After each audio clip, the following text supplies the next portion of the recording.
Welcome to रचित stitching with logic YouTube channel. आज हम लोग लेके आए हैं क्लास 9th का एक बहुत ही खूबसूरत चैप्टर जिसका नाम है ग्रेविटेशन, गुरुत्वाकर्षण। इसका एक एक कंसेप्ट हम लोग देखेंगे। प्यारे बच्चों, जितने भी लोग यूट्यूब पर देख रहे हैं, क्लास 9th के जितने भी स्टूडेंट हैं, हम इंडिया के एक बहुत फेमस बुक को एक एक लाइन बाय लाइन हम डिस्कशन करने जा रहे हैं, जिसका नाम है science for 9th class physics. S चांद पब्लिकेशन का ये किताब होता है, बहुत ही फेमस बुक है CBSE के लिए।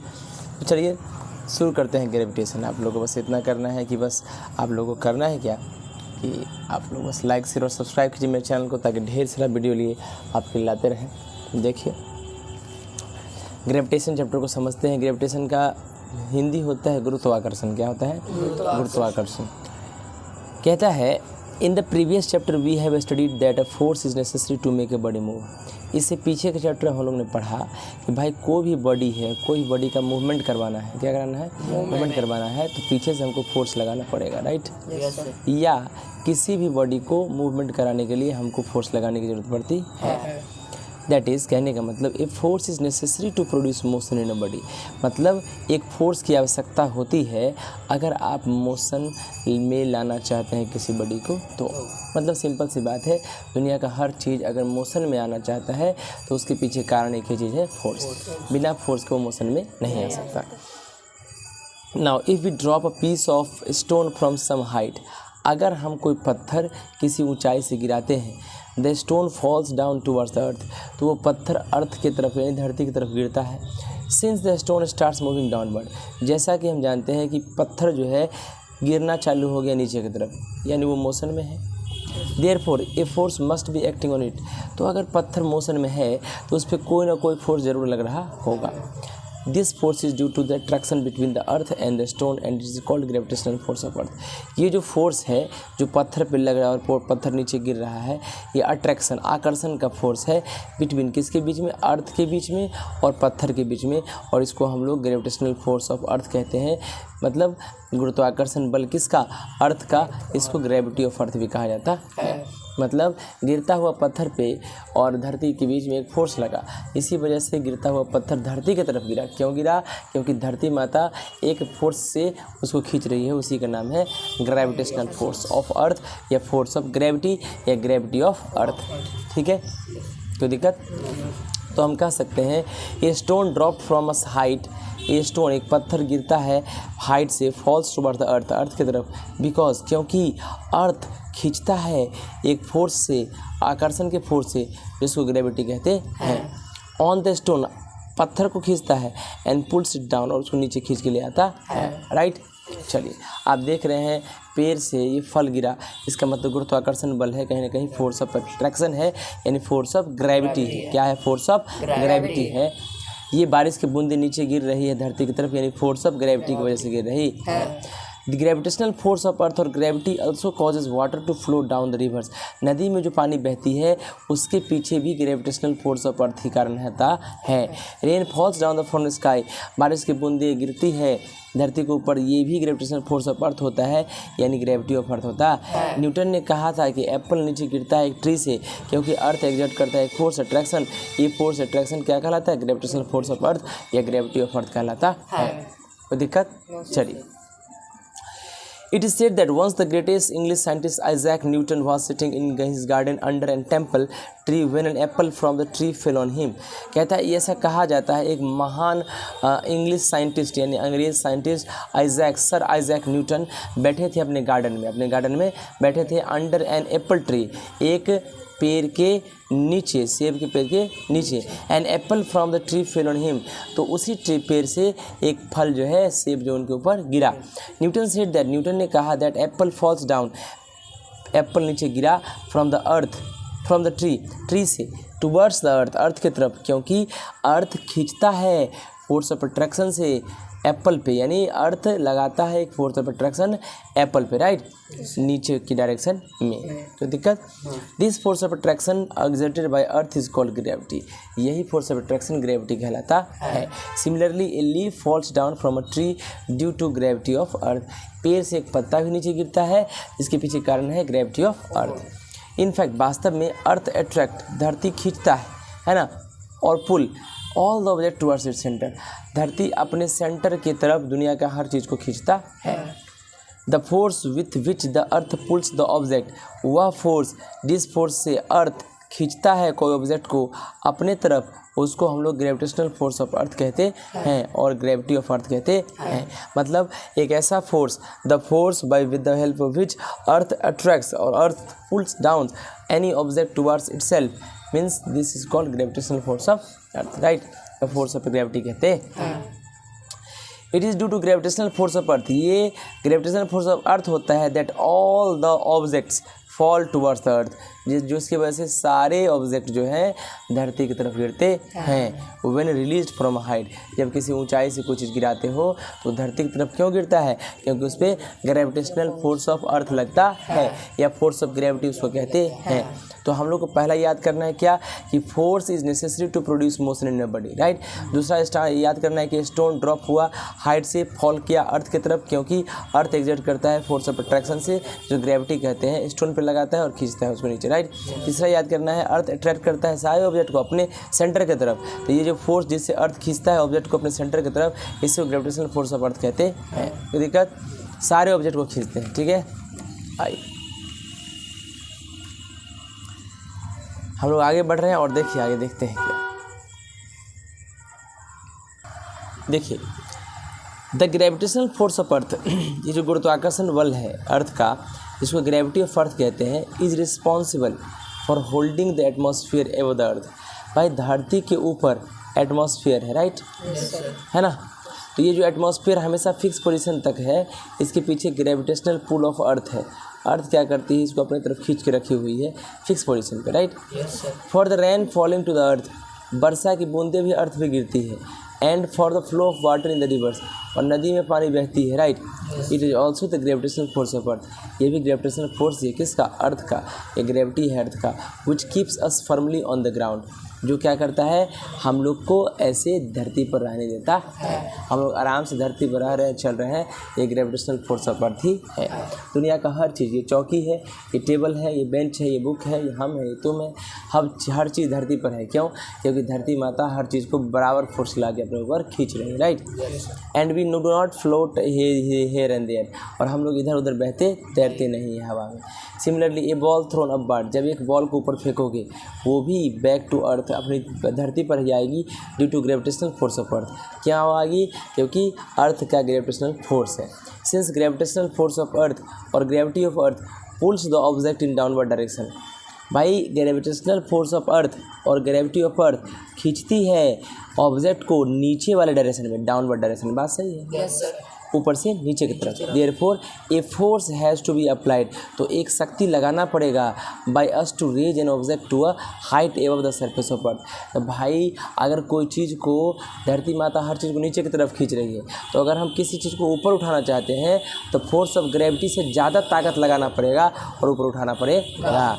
To overcome the gravitational force of earth, चाहे ग्रेविटेशनल फोर्स ऑफ अर्थ जो है उसको ओवरकम कर देंगे, मतलब उससे ज़्यादा फोर्स लगाएंगे तब कोई बॉडी को नीचे से ऊपर उठा सकते हैं। अगर कोई बॉडी को हम नीचे से ऊपर उठा नहीं सकते हैं तो उसमें ग्रेविटेशनल फोर्स ज़्यादा है, जो जितना हम दे नहीं रहे हैं। ज़्यादा क्यों है?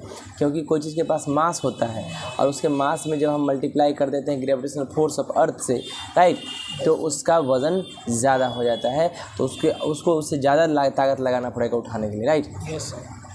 अच्छा, एक बहुत इंपॉर्टेंट कॉन्सेप्ट है, जैसे तुम यहाँ बैठे हो, हम बैठे हैं, टेबल बैठा है, ये कुर्सी बैठा है, एक चीज़ तो फिक्स्ड है, तुम देखते हो कि दो मैग्नेट एक दूसरे को खींचती है। दुनिया का हर चीज़ ऊपर जो है, ऊपर फेंके पेंसिल नीचे गिर गया, राइट। लेकिन तुमको पता है कि दुनिया का हर चीज़, जैसे हम तुम्हारे सामने बैठे, ये पेंसिल भी हमको खींच रहा हो, हम भी इस पेंसिल को खींच रहे हैं, लेकिन पता ही नहीं चल रहा है, राइट। दूसरी दुनिया का हर ऑब्जेक्ट एक दूसरे को खींचती है। तो मैंने क्या कहा? दुनिया का हर ऑब्जेक्ट एक दूसरे को खींचता है। Every object in the universe, ब्रह्मांड में जितने भी ऑब्जेक्ट है अट्रैक्ट करता है एक दूसरे को, right. When we drop an object, जब कोई ऑब्जेक्ट को गिराते हैं, it falls towards the earth, वो धरती की तरफ गिरता है। दिस मीन्स, इसका मतलब है कि earth attract the various object towards its centre. इसका मतलब धरती हर ऑब्जेक्ट को अपने सेंटर की तरफ खींचती है, ठीक है। न्यूटन ने कहा था that it is not only earth which attract the other object, ये सिर्फ अर्थ ही नहीं है जो दूसरे ऑब्जेक्ट को अपने तरफ खींच लेती है। इन फैक्ट, वास्तव में every object attract every other object, हर ऑब्जेक्ट, हर चीज़ें, हर सामान, हर वस्तु एक दूसरे को खींचती है, एक दूसरे को अपनी तरफ आकर्षित करती है, राइट। तो अकॉर्डिंग टू न्यूटन के हिसाब से every object in this universe, इस ब्रह्मांड में हर ऑब्जेक्ट, राइट, अट्रैक्ट करता है दूसरे अदर ऑब्जेक्ट को एक कुछ न कुछ फिक्स्ड फोर्स से, सर्टेन फोर्स से, राइट। कुछ न कुछ ताकत वो लगा रहा होगा, कुछ न कुछ फोर्स से खींच रहा होगा, हर ऑब्जेक्ट एक दूसरे को खींचता है। सर्टेन फोर्स मतलब कुछ निश्चित ताकत होगा, right. The force with which two object attract each other, वह फोर्स जिस फोर्स से दो ऑब्जेक्ट अट्रैक्ट करता है एक दूसरे को, उसको ग्रेविटेशनल फोर्स ऑफ अर्थ कहते हैं या ग्रेविटी कहते हैं, ठीक है। यानी ग्रेविटेशनल फोर्स, अच्छा अर्थ नहीं कहेंगे यहाँ पे, क्यों? क्योंकि अभी हर ऑब्जेक्ट एक दूसरे को खींच रहा है, तो ग्रेविटेशनल फोर्स कहेंगे सीधे, या ग्रेविटी कहेंगे।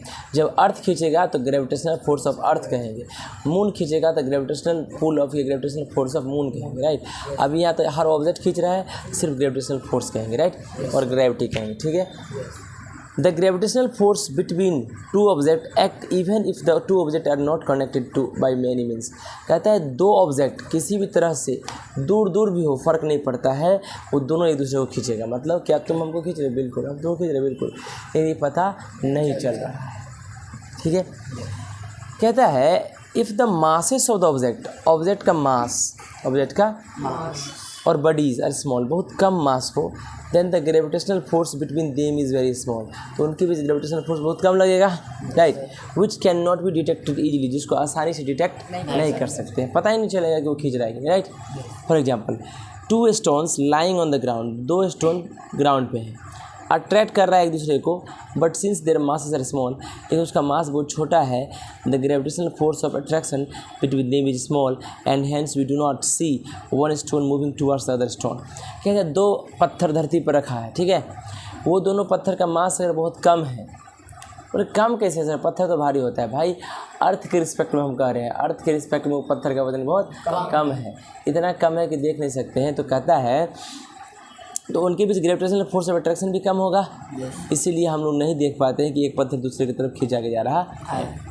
If however one of the object और बॉडीज इज़ वेरी बिग, अगर एक ऑब्जेक्ट बहुत बड़ा हो, बहुत बिग बॉडीज हो, having a very very large mass, जिसके पास बहुत ज़्यादा मास हो, then the gravitational force becomes very large, तब ग्रेविटेशनल फोर्स ज़्यादा होगा, and its respect can be seen easily, और उसका प्रभाव भी आसानी से देखा जा सकता है, ठीक है।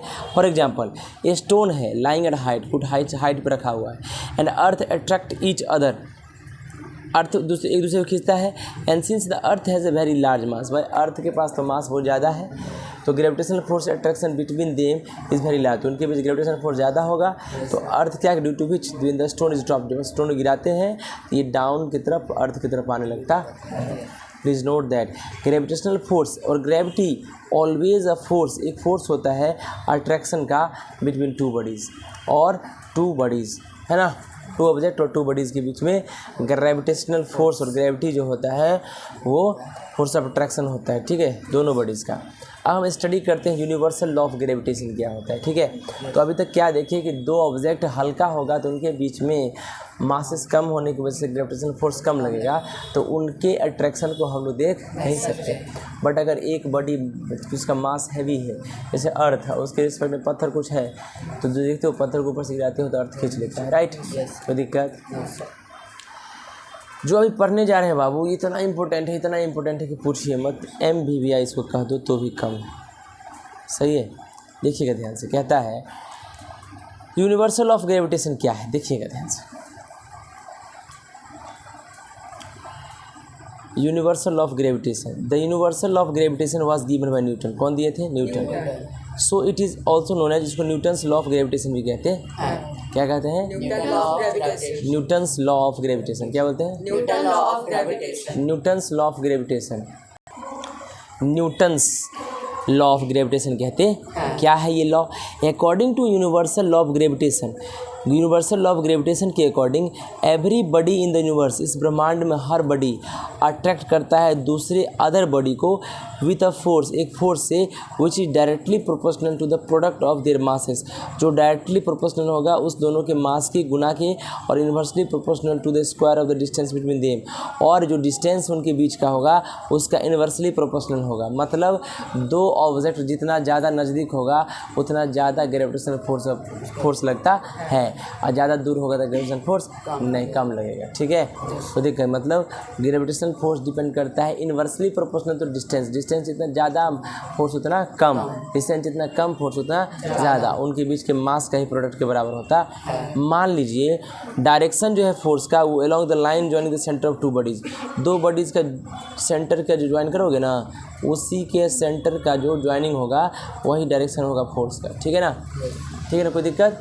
अब देखिएगा ध्यान से, कहता है सपोज दो बॉडी है हमारे पास, एक ए है और एक बी है। ठीक है, आप देख सकते हैं एक ए छोटा है और बी बड़ा है, राइट, ए छोटा है और बी बड़ा है।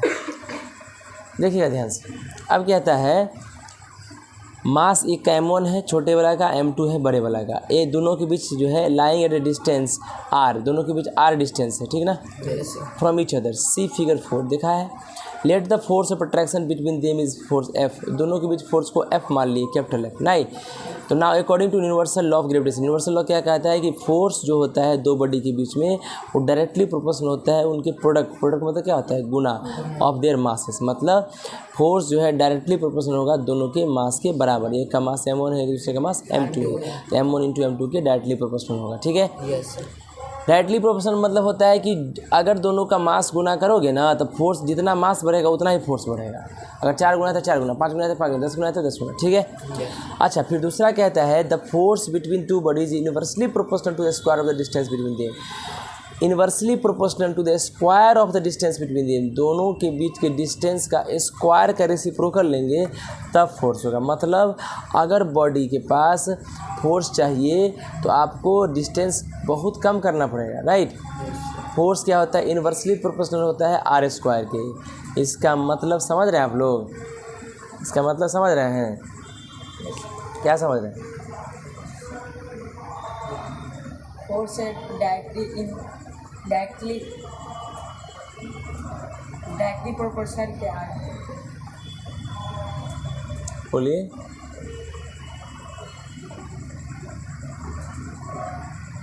क्या समझ रहे हैं, बोलिए बोलिए। फोर्स डायरेक्टली प्रोपोर्शनल क्या है? क्या बोल रहा है, बोलिए जोर से बोलो। Force directly proportional half. प्यारे बच्चों, जितने भी लोग यूट्यूब पर देख रहे हैं, यदि आपको समझ में नहीं आए तो बोलने का कष्ट न करें, आप पूछ लें बार बार उस चीज़ों को, कमेंट करके प्लीज़ पूछ लें। इस बच्चे को देखिए तो बोल भी नहीं पा रहा है, ऊपर से बोल भी रहा है कि हम समझ गए, राइट। देखिए प्यारे बच्चों, बहुत आसान है। मैंने कहा हमारे पास एक बॉडी है, ठीक है, एक बॉडी है ये, इसका मास क्या है, m1, कितना है, m1, इसका मास m1, ठीक है। एक और बॉडी है यहाँ पे, इसका मास m2, राइट। मान लो कि इसका सेंटर A है, इसका सेंटर B, ठीक है। तो न्यूटन बाबा ने कहा कि यहाँ से यहाँ तक अगर r डिस्टेंस है, ठीक है, तो जो फोर्स होता है वो डायरेक्टली प्रोपोर्शनल होता है दोनों के मास के प्रोडक्ट के बराबर, राइट। और एक और बोला बात कि फोर्स डायरेक्टली इन्वर्सली प्रोपोर्शनल मतलब होता है 1/r², ठीक है। ये उन्होंने कहा, क्या कहेंगे, force is directly proportional to product of their masses, force is inversely proportional to r²। 1/r² नहीं बोलेंगे, जब इन्वर्सली बोल दिए तो r² बोलेंगे। या तुम बोल सकते हो force is directly proportional to 1/r², force is directly proportional to product of their masses, force is inversely proportional to r², या force is directly proportional to 1/r², ठीक है। अब बोल दोगे? यस। बोलो। Force is directly proportional to their product of their masses, force is indirectly r², indirectly नहीं होता है कुछ, inversely proportional, inversely r square. Inversely proportional to R square. Force is बोलने का सीखिए। Force is directly proportional to mass. Product of their mass. Product of their mass. Force is inversely proportional to 1 by r square. Inversely बोल देंगे तो सिर्फ are square बोलेंगे। तुम बोलो बाबू। force is inversely proportional to mass of product.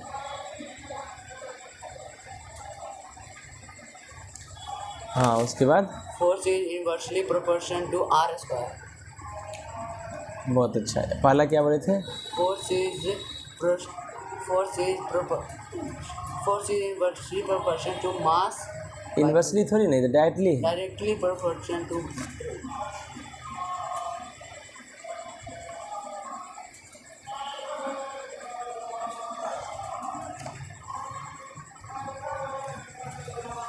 तुम बोलो डालक।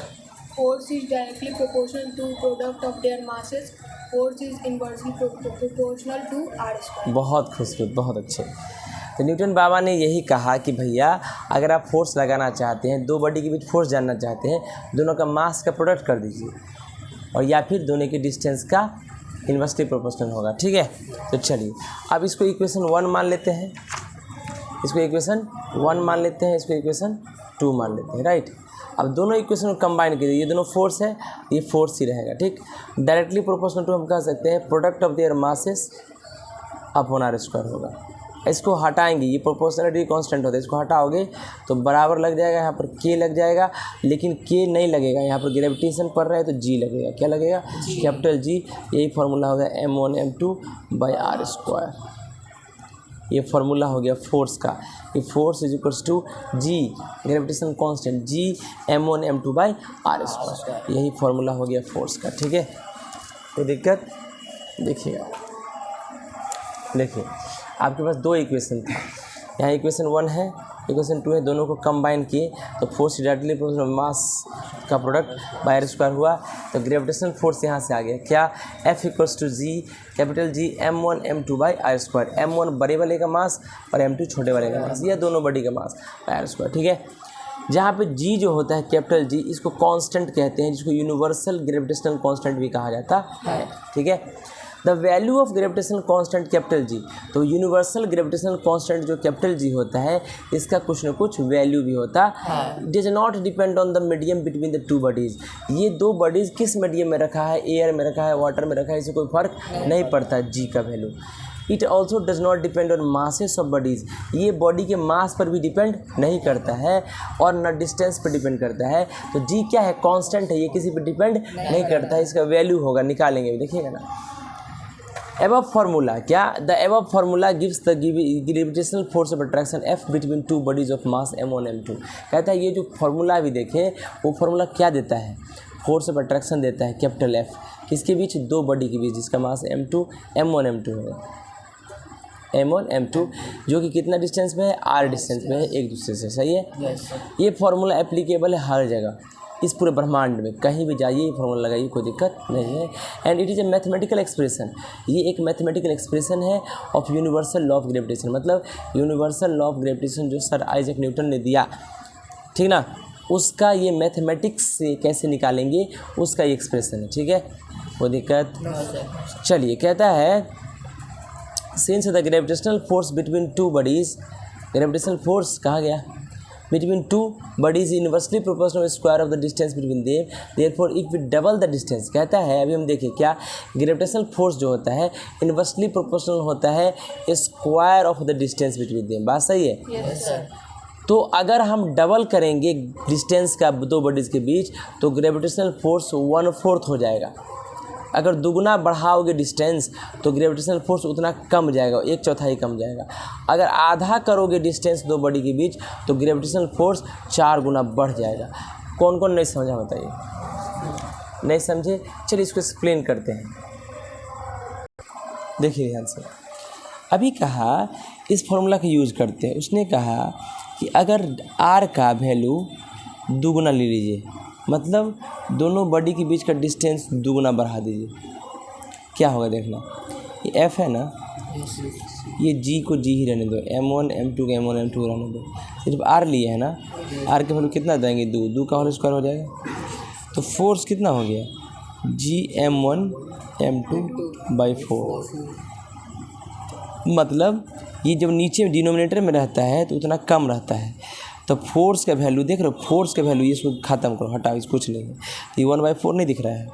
तो फोर्स का जैसे आर का वैल्यू डिस्टेंस दुगुना किए तो फोर्स जो है 1/4 हो गया, मतलब 1/4 हो गया, मतलब 4 गुना कम गया वो। यही लिखा है यहाँ, पढ़िए क्या लिखा है, if we double the distance between two bodies, दो बॉडी के बीच में डिस्टेंस डबल किए, दुगुना कर दिए, यानी आर के वैल्यू 2 कर दिए, राइट। तो ग्रेविटेशनल फोर्स जो था वो 1/4 हो गया था, सही है। अब कहता है कि अगर डिस्टेंस को आधा कर दिया तो क्या होगा, देखना, F = GM1 M2/r², आर का वैल्यू कितना होगा, 1/2 का स्क्वायर, तो F बराबर क्या होगा, GM1 M2/1/4, तो ये हो जाएगा GM1 M2/1, नहीं 4 ऊपर चला जाएगा तो 4 हो गया, तो इसको ख़त्म करो तो F बराबर कितना आ गया, 4, है ना। तो ये 4 गुना हो गया, आधा करोगे तो 4 गुना होगा, दुगुना करोगे तो 1/4 हो जाएगा। इसमें 4 गुना बढ़ गया, इसमें 4 गुना कम हो गया, ठीक है। तो कहता है देखिए, if we half the distance between two bodies the gravitational force becomes 4 times, 4 गुना हो गया। मेरे अंदाज से आप तुम लोग को समझ में आ गया होगा, कोई दिक्कत नहीं है। चलिए आगे बढ़ें। Newton's law of gravitation is universal law of gravitation.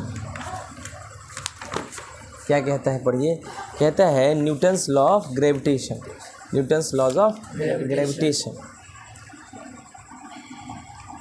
Newton's law of gravitation को हम लोग यूनिवर्सल लॉ ऑफ ग्रेविटेशन भी कहते हैं, because it is applicable to all the bodies having mass. दुनिया का हर बॉडी जिसमें मास हो, ये हर जगह एप्लीकेबल होता, तो यूनिवर्सल लॉ ऑफ ग्रेविटेशन भी कहते हैं। Whether the bodies are big, चाहे बॉडी बड़ा हो चाहे छोटा हो, whether the body are terrestrial which are on earth, terrestrial मतलब होता है अर्थ पे कोई बॉडी हो, और सेलेस्टियल हो यानी जो आउटर स्पेस में हो, उसे कोई फ़र्क नहीं पड़ता है। Such as the stars, planets और सैटेलाइट्स, ये सब क्या है, सेलेस्टियल बॉडीज़ है। और टेरेस्ट्रियल कौन होता है, जो धरती पर होते हैं, राइट। कोई दिक्कत, चलिए, तो चाहे कोई बॉडी हो, फ़र्क नहीं पड़ता, हर जगह फोर्स की वैल्यू इसी फॉर्मूला से लिखते हैं, राइट। दिक्कत,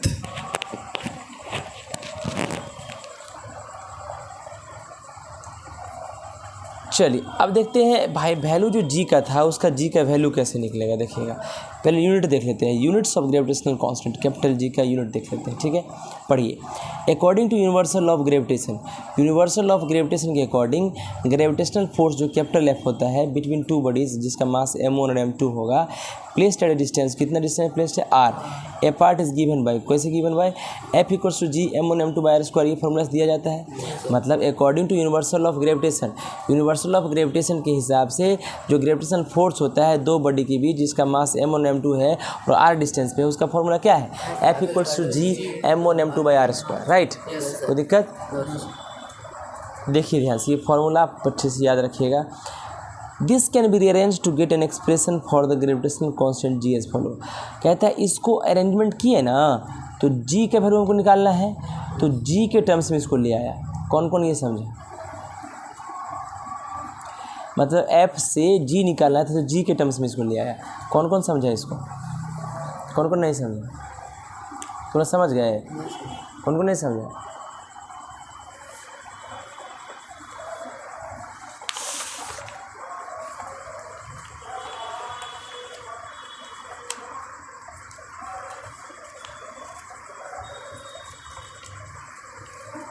भाई F = क्या फॉर्मूला होता है बताइए,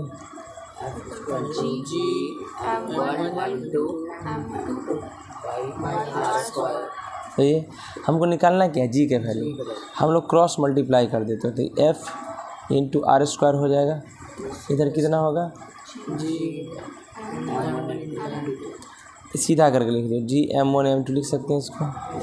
इधर कितना होगा, F × r²। एस जी का वैल्यू चाहिए, तो जो गुना में वो डिवाइड में चल जाएगी दूसरी तरफ। बोलिए यस सर। चल जाएगा, कितना हो जाएगा ये बोलिए, F into R square by,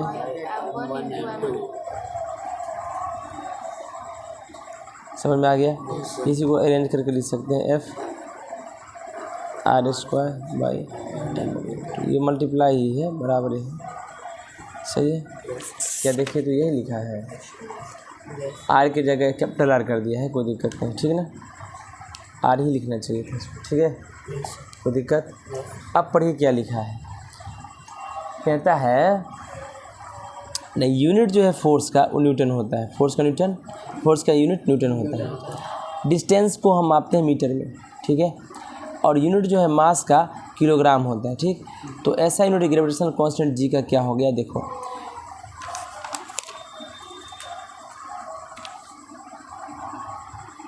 Newton, R मतलब मीटर स्क्वायर,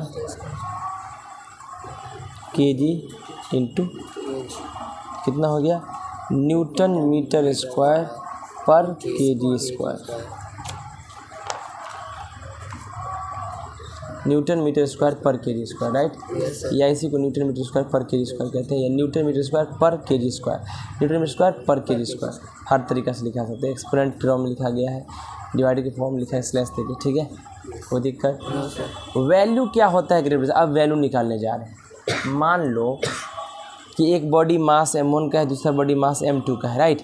दोनों का वजन 1 ही किलो है, कितना है, 1 केजी। तो मतलब m1 भी कितना होगा, 1 केजी। m2 भी कितना होगा, और दोनों के बीच जो आर डिस्टेंस था मान लो कि 1 मीटर है, कितना है, 1 मीटर है। तो जब m1 का वैल्यू 1, m2 का वैल्यू 1 और r बराबर 1 रखेंगे फॉर्मूला में, किस फॉर्मूला में, f बराबर g m1 m2 by R square, तो क्या होगा। अब देखिए जैसे ही ये डाल दोगे, यहाँ देखो, यहाँ 1 डालोगे, सॉरी यहाँ 1 डालोगे, यहाँ 1 डालोगे, यहाँ 1 डालोगे, सब 1 हो जाएगा, तो f बराबर क्या आ जाएगा, सही है, कोई दिक्कत, तो समझ में आ गया। आगे पढ़िए, कहता है gravitational constant number that gives the strength of gravity. ये ग्रेविटेशनल कांस्टेंट वो नंबर है जो ग्रेविटी का शक्ति बताता है। The value of universal gravitational constant जो कैपिटल जी है, इसका वैल्यू होता है बाबू 6.67 इंटू 10⁻⁻11 न्यूटन मीटर स्क्वायर पर केजी स्क्वायर। क्या पढ़ते हैं, 6.67 इंटू 10⁻⁻11 न्यूटन मीटर स्क्वायर पर केजी स्क्वायर, राइट। ये फोटोग्राफ शो करता है एक्सपेरिमेंटल सेटअप, कैवेंडिश मेथड है, डिटरमाइन करने के लिए वैल्यू यूनिवर्सल ग्रेविटेशनल कांस्टेंट जी। मतलब एक्सपेरिमेंट से कैवेंडिश नाम के साइंटिस्ट ने डेवलप किया था, जी के वैल्यू निकालने का एक एक्सपेरिमेंट किया था, ठीक है, कोई दिक्कत।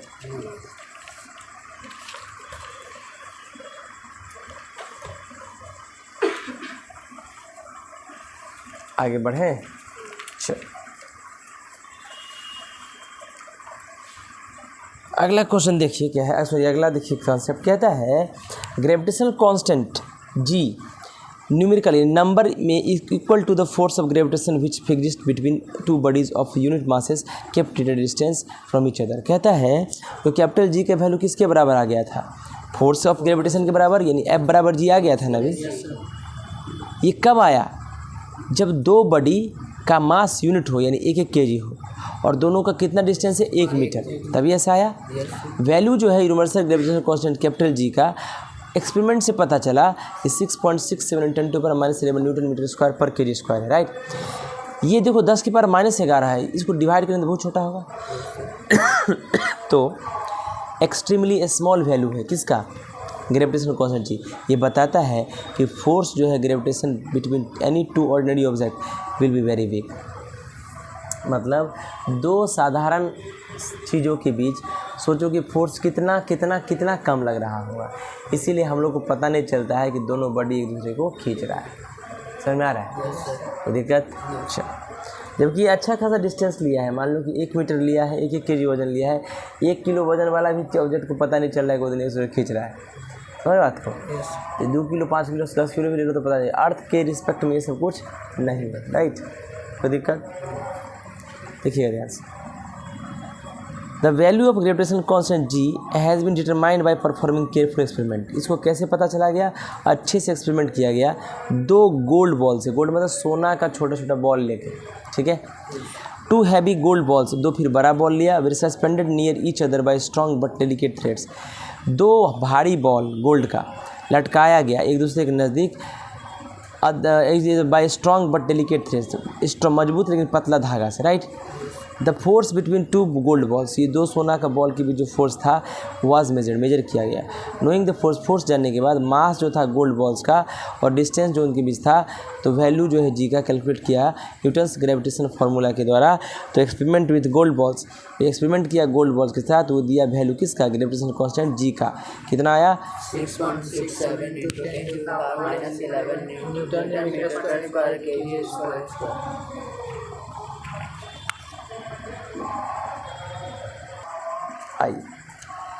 Please note that the exact value जो ग्रेविटेशन कांस्टेंट का जी का 6.67 × 10⁻11 न्यूटन मीटर स्क्वायर पर केजी स्क्वायर होता है। बट मैनी टाइम्स इसको कैलकुलेट करोगे ना तो इतना जो वैल्यू लेने की, the numerical problem just for the sake of convenience calculation इतना ही लेते हैं, 6.67 नहीं लेके 6.7 लेते हैं, राइट।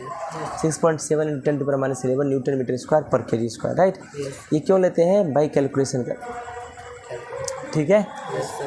द फार्मूला F बराबर G m1 m2 by r² can be use to calculate gravitational force. इसका यूज हम ग्रेविटेशनल फोर्स कैलकुलेट करने के लिए कर सकते हैं कहीं भी पूरे ब्रह्मांड में। सारे केस में जी का वैल्यू यही होगा, ठीक है।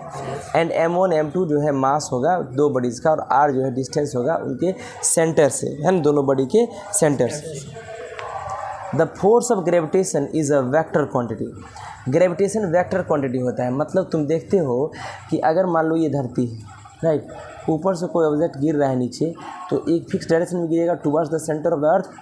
डायरेक्शन फिक्स्ड है, डायरेक्शन जब फिक्स्ड है और इसका कुछ ना कुछ वैल्यू भी है ग्रेविटेशनल फोर्स का, तो वैल्यू कितना है? 6.67 × 10⁻11 न्यूटन मीटर स्क्वायर पर KG square, right. Value fixed है और डायरेक्शन में फिक्स्ड है, तो कौन सा क्वांटिटी होगा? वेक्टर क्वांटिटी, क्योंकि वेक्टर क्वांटिटी के पास क्या होता है? Magnitude as well as direction भी होता है, कोई दिक्कत? चलिए। And it acts along the line joining the centre of mass of the 2 body. और कहाँ काम करता है, कहाँ एक्ट करता है? 2 बॉडी के बीच में जो मास है उनके सेंटर के बीच का डिस्टेंस ऐसे ज्वाइन करा दोगे उसमें ये एक्ट करता है, मतलब यहाँ प्रभाव डालता है, कोई दिक्कत? Gravitational force between object of A small size and big size. अब हम देखेंगे कि एक बहुत छोटा बॉडी लेते हैं और एक बहुत बड़ा बॉडी लेते हैं, उनके बीच में ग्रेविटेशनल फोर्स चेक करेंगे, राइट। देखिएगा ध्यान से, पर ये क्या कहता है? सपोज 2 बॉल है 1 केजी का, है ना, और उनके बीच सेंटर जो है 1 मीटर की दूरी पर है दोनों, और अट्रैक्ट करता है कुछ फोर्स से। कितना? F बराबर जी m1 m2 r² से अट्रैक्ट करेगा।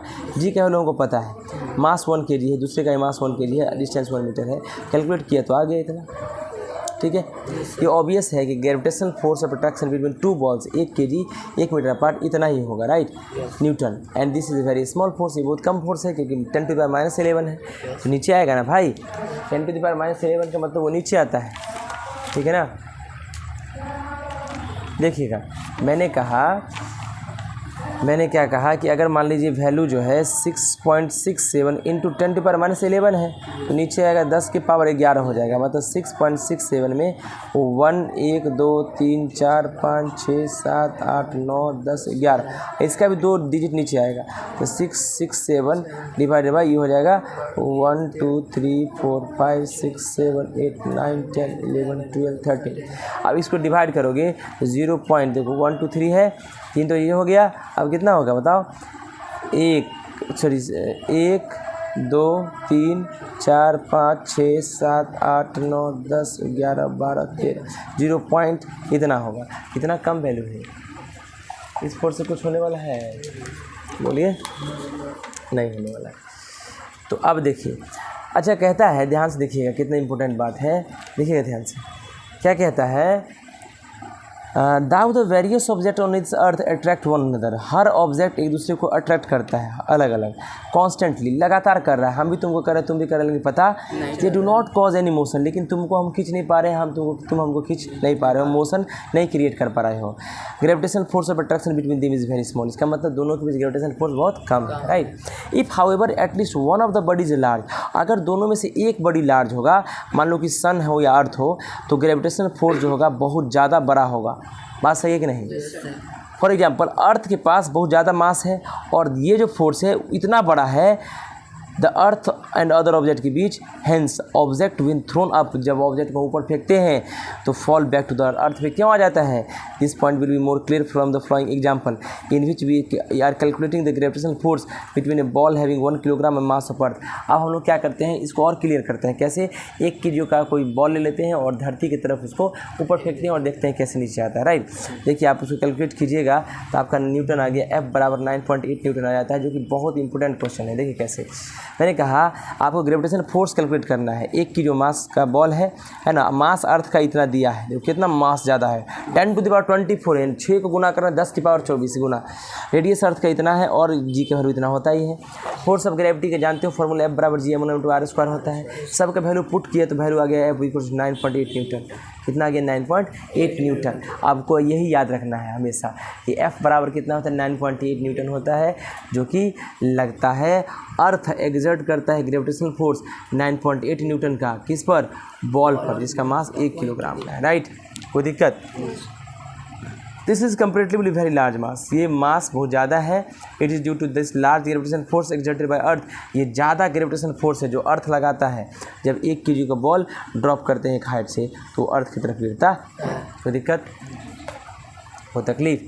तो कहने का मतलब दो ऑब्जेक्ट अगर छोटा छोटा हो तो उसके बीच का अट्रैक्शन या मूवमेंट पता नहीं चलेगा, खुद ने दूसरे खींच रहा है कि नहीं, लेकिन खींचता है कॉन्स्टेंटली, नियमित रूप से खींचता है, राइट, लगातार रूप से।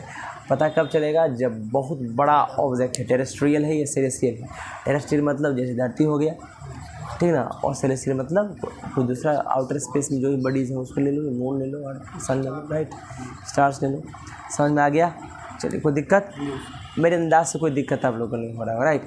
आप यहाँ देख सकते हैं, एवं डिस्कशन से क्या कह सकते हैं, we can ignore the gravitational force between 2 balls of 1 kilogram each because it is very small. अगर एक किलोग्राम का बॉडी है तो उनके बीच के ग्रेविटेशनल फोर्स को आप इग्नोर कर दीजिए क्योंकि उसका मास बहुत कम है। But we can not ignore, लेकिन हम इग्नोर नहीं करेंगे ग्रेविटेशनल फोर्स अगर 1 किलोग्राम का बॉल है और अर्थ के बीच है तो, क्योंकि अर्थ का मास क्वाइट लार्ज होता है, right. And when both the object और बडीज आर वेरी बिग, अब जब दोनों बॉडी बहुत ज़्यादा बड़ा हो, लार्ज मास हो, तो ग्रेविटेशनल फोर्स अट्रैक्शन उनके बीच अत्यधिक ज़्यादा होगा, राइट। फॉर एग्जाम्पल सन, अर्थ और मून के पास एक्सट्रीमली लार्ज मास है तो ग्रेविटेशनल फोर्स अट्रैक्शन उनके बीच ज़्यादा होगा, और बिटवीन द अर्थ और मून के भी ज़्यादा होगा एक्सट्रीमली लार्ज। तो ये पॉइंट और क्लियर हो जाएगा एग्जाम्पल से, जिसमें हम लोग कैलकुलेट करेंगे gravitational force between earth and moon का। आगे देखते हैं, ठीक है। तो चलिए देख सकते हैं आप, मास जो है सन का 2 × 10⁻30 kg होता है। सन का मास कितना ज़्यादा है, देख रहे हो कितना, इतना kg है। मास जो है अर्थ का इतना kg, 10⁻24 6 × और मास जो है मून का इतना kg है, देख रहे हो ना। इससे बहुत हैवी बॉडीज़ है, इसका मास बहुत ज़्यादा, तो इनके बीच ग्रेविटेशनल फोर्स भी नज़र आएगा। भाई ग्रेविटेशनल फोर्स ही होता है जिसकी वजह से सारे प्लैनेट्स जो होते हैं एक दूसरे के फिक्स ऑर्बिट पे चक्कर लगाते हैं सन के अराउंड, राइट। वो ग्रेविटेशनल पुल होता है किसका? सूरज का। आगे हम लोग पढ़ेंगे, राइट। मास जो होता है सन का, अर्थ का और मून का एक्सट्रीमली लार्ज होता है, इसीलिए ग्रेविटेशनल फोर्स जो होता है उनके बीच, सन और अर्थ के बीच, अर्थ और मून के बीच एक्सट्रीमली लार्ज होता है। कोई दिक्कत? आज के लिए हम लोग इतना ही रखने का कष्ट प्रदान करते हैं। आप लोगों को कल एक एक कंसेप्ट कल रिमेंबर करके आ रहे हैं, राइट। इसके आगे हम लोग कल बढ़ेंगे, ठीक है। प्यारे बच्चों, जितने भी लोग यूट्यूब पर देख रहे हैं, please like and subscribe my channel so that I can bring more and more videos for you. और ढेर सारा प्यार इसी तरह से देते रहिए ताकि अच्छा वीडियो आपके लिए लाएँ और कॉन्सेप्ट को समझिए। कोई दिक्कत हो तो प्लीज़ पूछिए। एस चांद बेहद ही खास बुक है, इसका एक एक क्वेश्चन एक्सप्लेन करेंगे हम बाद में, अभी तो कॉन्सेप्ट एक्सप्लेन कर रहे हैं। कोई दिक्कत हो तो प्लीज़ पूछिए। Thank you so much, thanks a lot.